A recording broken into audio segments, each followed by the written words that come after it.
I found it hard when Linda brought up my memory problems, as I hadn't accepted it yet myself, and I think sometimes I was a bit snappy with her and it made me really down. I wasn't getting anywhere trying to talk to Mum about it myself, so I contacted the Alzheimer's Society to ask for help. They gave me loads of advice for starting a conversation and also offered to send a dementia advisor to visit me and have an informal chat. This really got through to Mum. I was worried about what people would think, and I'd already distanced myself from my friends as I was embarrassed about it. Talking to a dementia advisor helped me take that first step to go to the doctors. I'd tell anyone who's worried that themselves or a loved one is having regular memory problems to talk about it. Yes, I mean, you might be surprised that just because you've got a diagnosis doesn't mean you can't still do a lot of things. For instance, we've been able to fly and go on holiday.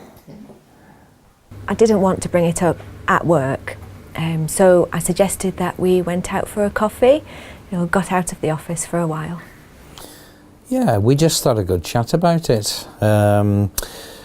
I was glad that someone had brought it up without being accusing, because it had been worrying me, but I didn't know what to do. Well, I was starting to find it embarrassing when I made a mistake, and I was worried about what people would think at work. And I was also worried about whether it would affect my ability to work and to drive. I was really relieved that he'd still be able to drive. That's his livelihood.